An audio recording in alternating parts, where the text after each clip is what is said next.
I'm giving each group of you a different era of history to research. And the question is, what impact did your era have on the modern world? So Sarah, your group has the ancient Greeks. Ravi, you've got the Romans. And Danny's group gets, yes, a bit of a challenge for you. You get the Middle Ages.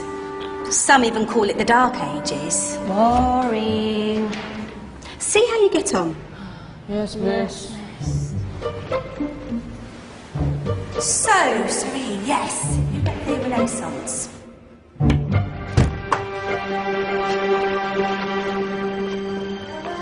Is that the librarian? I guess so. How are the Dark Ages going to have anything to do with us? Excuse me. Sorry to bother you. What do you want? We need to find out what impact the Dark Ages had on the modern world. Never was a period of history so poorly named. Don't touch. It's priceless. And I suppose someone's been filling your head with the usual nonsense, eh? 1,000 wasted years. A black hole in history, am I right? Yeah, sort of. You see, it's always the same. You assume it was all mud, disease, death and destruction, with marauding mobs of barbarians ripping down the good of former civilizations, burning and plundering as they went. Nothing of any worth invented either, eh? Oh, no. Go on, be off with you. Sorry to bother you. Come on, it's probably not worth it. Everyone knows that the Greeks and Romans invented everything anyway. Oh, did they now? And you're sure about that, are you? You know, I might just have something for you. You seem to be up to the task. I suppose I could. Follow me. I've got just the book for you. Where are we going? I don't know. Ask him. Excuse me. Where are we going? From darkness into light, my young friend. From ocean onto land, there are things you should know. Oh, yes, indeed. Yes, indeed.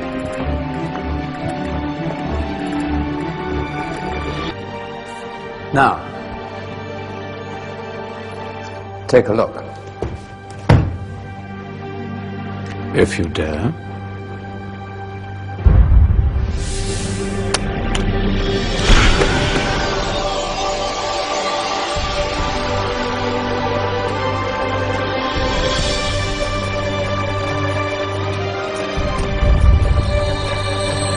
What's going on?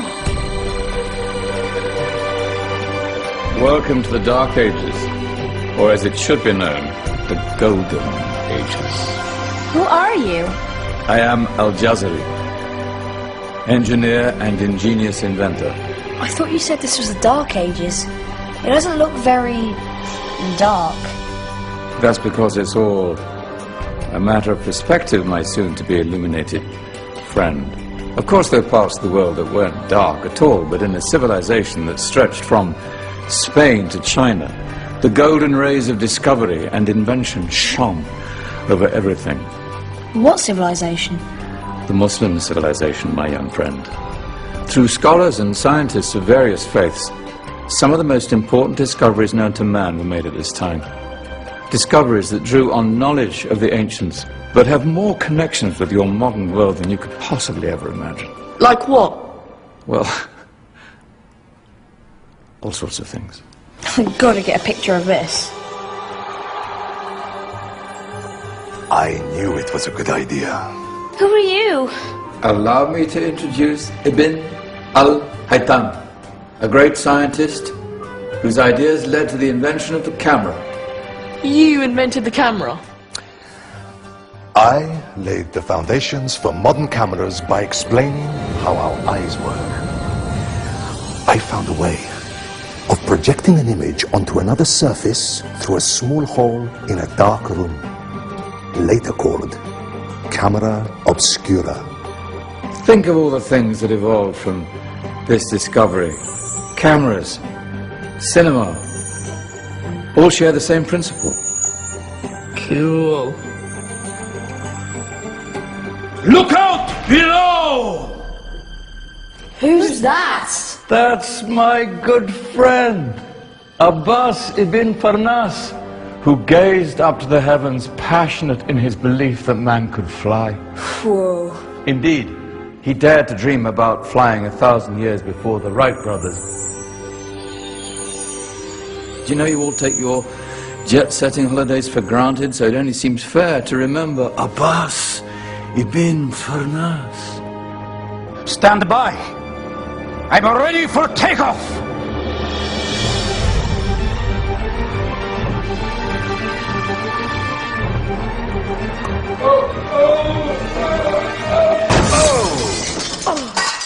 You did forget one thing, though.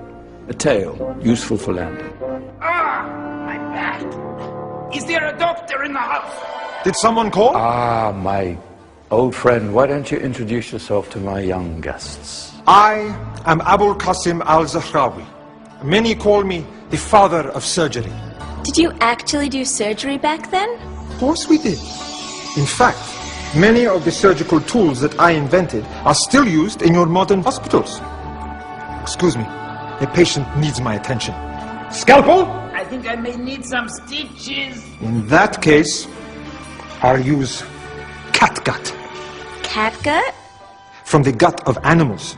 Perfect for stitching up internal wounds. Your surgeons are still using it today. Sorry, mustache.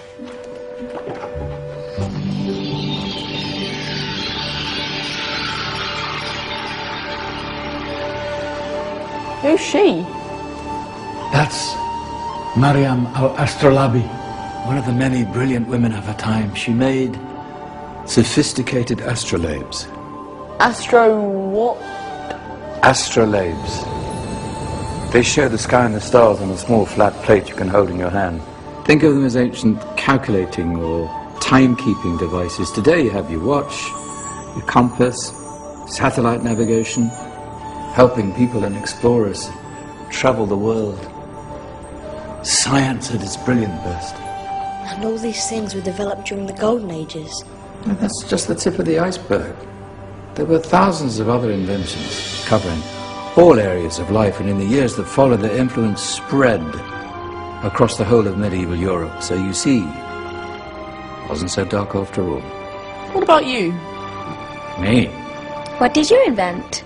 Well, I don't want to be big-headed, but I made some groundbreaking advances in engineering. I suppose my most significant discovery converted rotary motion into linear motion using a crank and connecting rod. It's essential in pumps and engines. In fact, I've no idea how the Industrial Revolution could have happened hundreds of years later without such a device. Nor will I ever get the credit I deserve. But my crowning glory was my amazing time-telling machine. My legendary elephant clock.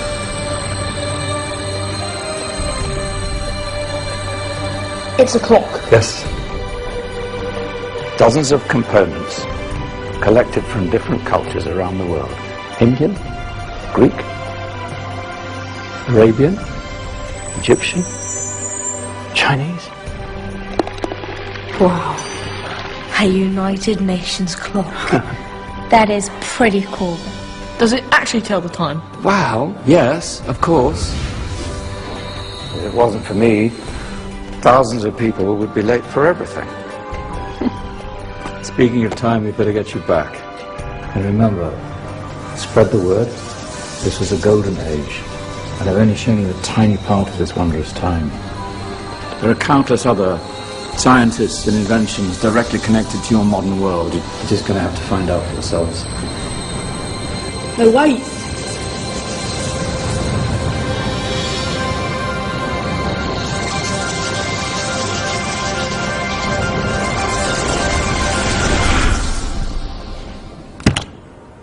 Whoa. Did you? Yeah. That wasn't quite so boring. Come on, we're gonna be late.